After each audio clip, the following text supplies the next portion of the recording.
नमस्कार, मी स्नेहल घरपणकर. SP9 मराठीमध्ये आपले स्वागत. तर पाहुयात आजच्या टॉप 9 न्यूज.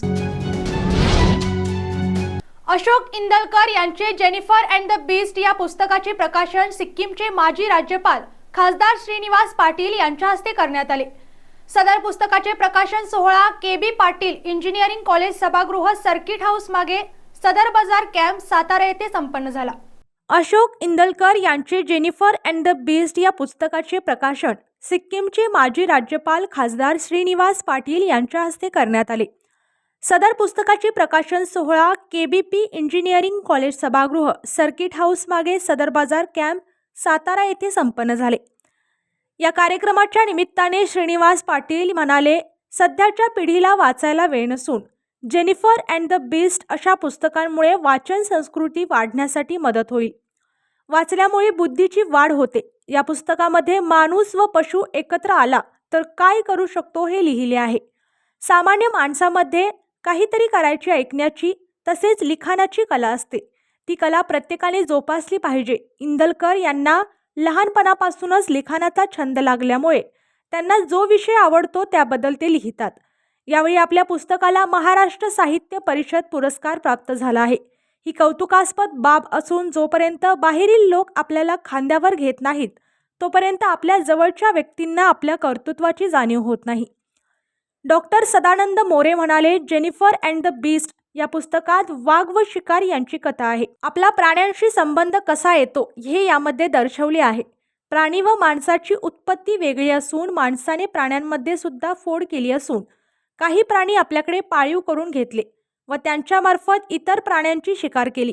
प्राणी खोटे बोलू शकत नाहीत, परंतु माणूस सोयीनुसार खोटं बोलतो असे त्यांनी प्रतिपादन केले. अशोक इंदलकर यांनी माणसे व प्राणी यांच्यावर लिखाण केले असून ते पुस्तक म्हणजे एक कादंबरीच आहे व ते सर्वांनीच वाचले पाहिजे असे ते म्हणाले. यावेळी खासदार श्रीनिवास पाटील हे देशातील सर्व परिचित असलेले व्यक्तिमत्व असून कर्मवीर अण्णा यांचे त्यांना सानिध्य लाभले होते. तसेच यशवंतराव चव्हाण व शरद पाटील यांना गुरु मानणारे ते आहेत. तसेच डॉक्टर सदानंद मोरे हे ज्ञानामधील ऋषितुल्य व्यक्तिमत्व आहे. सातारा शहरात व पुण्यात दीपलक्ष्मी पतसंस्था मोठ्या प्रमाणावर साहित्यिक कार्यक्रमांना प्रवृत्त करणारी, आर्थिक पाठिंबा देणारी पतसंस्था आहे. ही पतसंस्था साहित्याला दिशा देण्याचा प्रयत्न अविरत करत आहे. अशोक इंदलकर या पुस्तकात प्रकाशन सोहळा निमित्त म्हणाले, मला लहानपणापासूनच लिहिण्याची आवड असल्यामुळे माझ्या लेखनाची सुरुवात 4थी पासूनच झाली. माझे शिक्षण अनंत इंग्लिश स्कूल येथे झाले असून विद्यार्थी दशेत असताना निबंध लिहित होतो व ते निबंध माझ्या वर्ग शिक्षकांना आवडायचे व ते सर्वजण वाचून दाखवायचे. त्यामुळे लेखनाची आवड वाटू लागली. पुढे 11वीला सह्याद्रीच्या कुशीत हा लेख लिहिला. तो सर्वांना आवडला. मी पोलीस खात्यामध्ये नोकरी करत असल्यामुळे वरिष्ठ पोलिसांनी लिहिलेली पुस्तके मी नेहमी वाचायचो. पुस्तक वाचल्यामुळे प्रेरणा मिळते. सातारा हा क्रांतिकारांचा जिल्हा असल्यामुळे मी माझ्या आयुष्यामध्ये धाडसाने कामे केली. तसेच लेखनातही जे योग्य तेच लिहिले व धाडस करत गेलो. या कार्यक्रमाचे प्रास्ताविक शिरीष चिटणीस यांनी केले असून कार्यक्रमाचे सूत्रसंचालन अमर अडके व आभार विजय इंगवले यांनी मांडले. सदर पुस्तक प्रकाशन सोहळा कार्यक्रमास कला, साहित्य, शिक्षण, संगीत या क्षेत्रातील विविध मान्यवर उपस्थित होते. या कार्यक्रमास माजी राज्यपाल सिक्कीम खासदार श्रीनिवास पाटील, कार्यक्रमाचे अध्यक्ष ज्येष्ठ विचारवंत साहित्यिक व 88व्या अभा मराठी साहित्य संमेलनाचे अध्यक्ष डॉक्टर सदानंद मोरे, कार्यक्रमाचे संयोजक पुणे शहर प्रतिनिधी शिरीष चिटणीस, पोलीस उपअधीक्षक अशोक इंदलकर, सौ माधुरी इंदलकर, कमल इंदरकर, निवेदक सुप्रसिद्ध दुर्ग अभ्यासक अमर अडके, त्याचबरोबर विजय इंदलकर मान्यवर उपस्थित होते.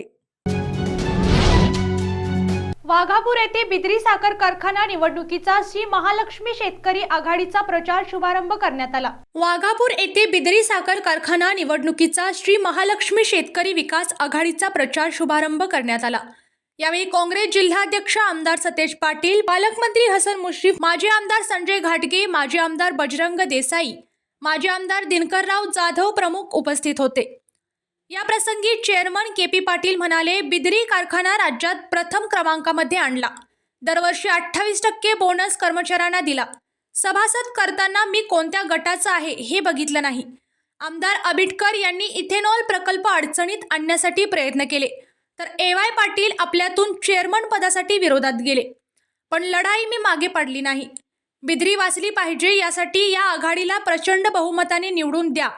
काँग्रेस जिल्हाध्यक्ष सतेज पाटील म्हणाले, आजची समोरील गर्दी बघितली तर विजय नक्की आपला आहे. हा कारखाना KP पाटीलच सक्षमपणे चालवू शकतात. चांगल्या व्यक्तीच्या ताब्यात बिद्री कारखाना असावा ही सभासदांचीही इच्छा आहे. महाराष्ट्र राज्यात बिद्री कारखाना प्रथम क्रमांकामध्ये येत आहे. मी आणि मुश्रीफ आपल्या पाठीशी आहे, त्यामुळे विजय आपला निश्चित आहे, असे म्हणताच टाळ्यांनी उपस्थितांनी दाद दिली. पालकमंत्री हसन मुश्रीफ म्हणाले, बिद्री चांगली चालवायची असेल तर कारखाना सभासदांनी KP पाटील यांच्या ताब्यात द्यावा. यावेळी गोकुळ चेअरमन अरुण डोंगळे, गोकुळ संचालक अमरीश घाटगे, गोकुळ माजी संचालक धैर्यशील देसाई, माजी संचालक धोंडीराम मगदूम, सचिन घोरपडे, धैर्यशील पाटील कौलवकर, वाघापूर सरपंच बापूसो आरडे उपस्थित महिला व पुरुष सभासद उपस्थित होते. अंबानी अदानी मांडीवर, शेतकरी मात्र वाऱ्यावर. अंबानी अदानी तुपाशी, शेतकरी मात्र उपाशी. अन्यायी जुलमी पाणीपट्टी जलमापक यंत्राची सक्ती मागे घ्यावी. दुष्काळी गडिंग्लज तालुक्यातील संपूर्ण पाणीपट्टी व वीज बिले माफ करा, अशा जोरदार घोषणा देत तालुक्यातील शेतकऱ्यांनी गडिंग्लज मध्ये काढलेला ऐतिहासिक मोर्चा लक्षवेधी ठरला आहे. गडिंग्लज विभाग कृषी पंपधारक अन्याय निवारण शेतकरी संघर्ष समितीतर्फे येथील पाटबंधारे व महावितरणच्या विभागीय कार्यालयासह प्रांत कचेरीवर हा मोर्चा काढण्यात आला. येथील गांधीनगरातील गणेश मंदिरापासून मोर्चाला सुरुवात झाली. पाटबंधारे व महावितरण कार्यालयात जाऊन अधिकाऱ्यांना जाब विचारण्यात आला. त्यानंतर प्रांत कचेरीच्या आवारात मोर्चाची सांगता झाली. यावेळी श्रमिक मुक्ती दलाचे कार्याध्यक्ष संपत देसाई, माजी सभापती अमर चव्हाण, जनता दलाचे तालुकाध्यक्ष बाळेश नाईक, शिवाजी गुरव, संजय तरडेकर यांची भाषणे झाली. एकीकडे 10वी 12वी पासून ते पदवीधर पर्यंत अनेक शाळा कॉलेजांना हमखास पास करून देणारी केंद्र म्हणून ओळखली जात असताना दुसरीकडे शिवाजी विद्यापीठाच्या परीक्षा व मूल्यमापन मंडळाने BA, BCom व BScच्या हिवाळी परीक्षांमध्ये बैठे व भरारी पथकाच्या माध्यमातून कॉपीमुक्त अभियान व पारदर्शक परीक्षेला बळ दिले आहे. यामुळे हिवाळी परीक्षेमध्ये विद्यापीठ कार्यक्षेत्रातील कोल्हापूर, सांगली व सातारा जिल्ह्यात 10 नोव्हेंबर अखेर 692 विद्यार्थी कॉपी करताना आढळले आहेत. तर परीक्षा नियमांचे उल्लंघन, गोपनीयतेचा भंग केल्याने 3 परीक्षा केंद्र रद्द केली. विद्यापीठाच्या हिवाळी सत्रातील परीक्षांना 20 ऑक्टोबर पासून सुरुवात झाली. BA, BCom व BScच्या तृतीय वर्षातील परीक्षा शिवाजी विद्यापीठामार्फत घेण्यात आल्या. या परीक्षांमध्ये पारदर्शकता असावी यासाठी परीक्षा व मूल्यमापन मंडळाने भरारी व बैठ्या पथकांमध्ये वाढ केलेली आहे. पन्हाळ्याचे तत्कालीन BDO सुभाष सावंत यांनी शासनाचे नियम डावलून 15व्या वित्त आयोगाचा निधी खर्च केला. तसेच तालुक्यातील 4 कोटींच्या कामांची मजुरी दिल्याप्रकरणी चौकशी समितीने शासनाच्या नियमांचे उल्लंघन केल्याचा अहवाल मुख्य कार्यकारी अधिकारी संतोष पाटील यांना सादर करत BDO सावंत यांना कारणे दाखवा नोटीस बजावली आहे. प्रशासक असलेल्या जिल्हा परिषद पंचायत समित्यांना 15व्या वित्त आयोगातील निधी खर्च करण्यास मनाई केली असताना पन्हाळा पंचायत समितीने 4 कोटींच्या कामांना मंजुरी दिल्याप्रकरणी पन्हाळा पंचायत समितीचे तत्कालीन गटविकास अधिकारी सुभाष सावंत यांना कारणे दाखवा नोटीस बजावण्यात आली आहे. कामामध्ये अनियमितता झाल्याचा ठपका ठेवत 2022-23 मध्ये बंधित व अबंधित अशा 137 कामांना 3,46,10,000 इतक्या रकमेचा प्रशासकीय आदेश, 7 लाखांच्या कामांना तांत्रिक मान्यता दिल्याच्या चौकशीमध्ये दिसून आले आहेत. त्यामुळे ज्या ठिकाणच्या कामांना मंजुरी BDO सावंत यांनी दिली होती त्या स्थानिक स्वराज्य संस्थांची चांगलीच गोची झाली आहे. परिते तालुका करवीर येथील भोगावती सहकारी साखर कारखान्याच्या निवडणुकीत काँग्रेसचे आमदार PN पाटील, राष्ट्रवादी काँग्रेसचे जिल्हाध्यक्ष AY पाटील, शेकापचे माजी आमदार संपतराव पवार यांच्या नेतृत्वाखाली राजश्री शाहू शेतकरी सेवा आघाडीचे 25 पैकी 24 जागांवर दणदणीत विजय मिळवला. निवडणुकीत सत्तारूढ आघाडीसमोर तगडे आव्हान उभे केलेल्या माजी अध्यक्ष सदाशिव चरापले यांच्या नेतृत्वाखाली शिवशाहू परिवर्तन आघाडीचा सुपडा साफ झाला. कारखान्याचे विद्यमान उपाध्यक्ष उदयसिंह पाटील कौलवकर यांना धक्कादायक पराभवाला सामोरे जावे लागले. दादासाहेब पाटील कौलवकर आघाडीचे नेते धैर्यशील पाटील हे जॉईंट किलर ठरले, पण त्यांना सत्ता मिळवण्यासाठी अपयश आले. सोमवारी रात्री उशिरा निकाल जाहीर झाला. विजयानंतर सत्तारूढ गटाच्या समर्थकांनी गुलालाची उधळण करत प्रचंड जल्लोष केला. गावोगावी रात्री उशिरापर्यंत फटाक्यांची आतिषबाजी झाली. अकोला येथील शिवार फेरीच्या दौऱ्यात एका शेतकऱ्याने कृषी मंत्री धनंजय मुंडेंना स्वयंचलित ठिबक सिंचन योजनेसाठी अनुदान देण्याबद्दल निवेदन दिले होते. याबाबत धनंजय मुंडेंनी कृषी विभागामार्फत केंद्र सरकारकडे पाठपुरावा केला होता. कृषी मंत्री धनंजय मुंडे हे गेल्या महिन्यात डॉक्टर पंजाबराव देशमुख कृषी विद्यापीठ अकोला येथे शिवार फेरी कार्यक्रमाच्या निमित्ताने गेले होते. त्यावेळी बुलढाणा जिल्ह्यातील शेतकरी सचिन अग्रवाल यांनी धनंजय मुंडे यांना निवेदन दिले होते.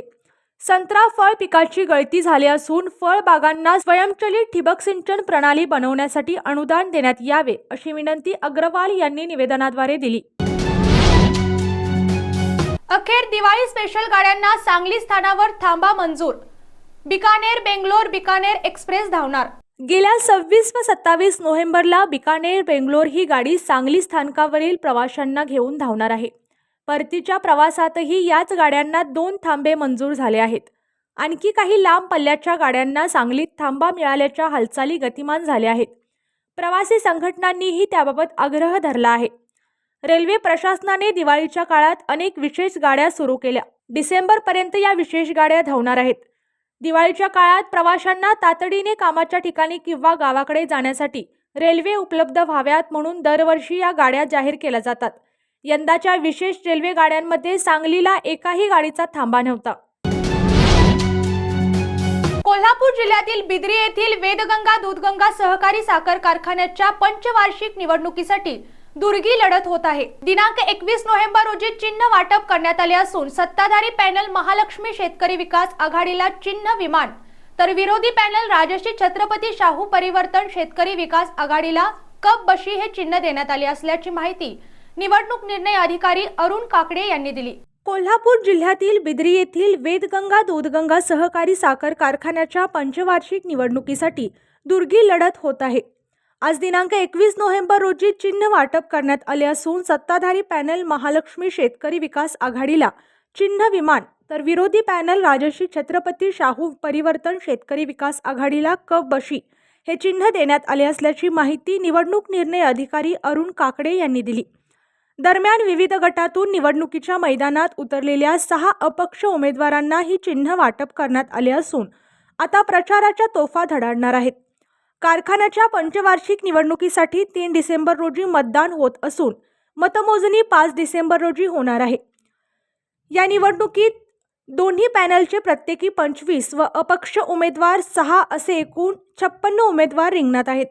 कारखान्याचे चेअरमन के.पी. पाटील, पालकमंत्री हसन मुश्रीफ, सतेज पाटील, भुदरगडचे माजी आमदार दिनकरराव जाधव, बजरंग देसाई, भाजपचे जिल्हाध्यक्ष राहुल देसाई, संजय बाबा घाटगे यांच्या नेतृत्वाखाली महालक्ष्मी शेतकरी आघाडी तर विरोधी खासदार संजय मंडलिक, आमदार प्रकाश आबिडकर, धनंजय महाडिक, भाजपचे राजे समरजित घाटगे, राष्ट्रवादी काँग्रेसचे जिल्हाध्यक्ष ए.वाय. पाटील, भाजपचे नाथाजी पाटील, जनता दलाचे विठ्ठलराव खोराट, राजश्री शाहू शेतकरी परिवर्तन आघाडीच्या नेतृत्वाखाली उमेदवार रिंगणात उतरले आहेत. अपक्ष उमेदवारांना मिळालेली चिन्ह: अजित बाबूराव पवार चिन्ह शिट्टी, बाबासाहेब मल्हारी पाटील चिन्ह शिट्टी, रेखा महेश पाटील चिन्ह रिक्षा, दत्तात्रय पांडुरंग गिरी चिन्ह किटली, चंद्रकांत विष्णू परीट जाधव चिन्ह छत्री. आजच्या टॉप 9 न्यूज इथे संपल्या. पुन्हा भेटूत नव्या बातम्यांसोबत. तोपर्यंत तुम्ही पाहत रहा SP9 Marathi. Your time your news. धन्यवाद.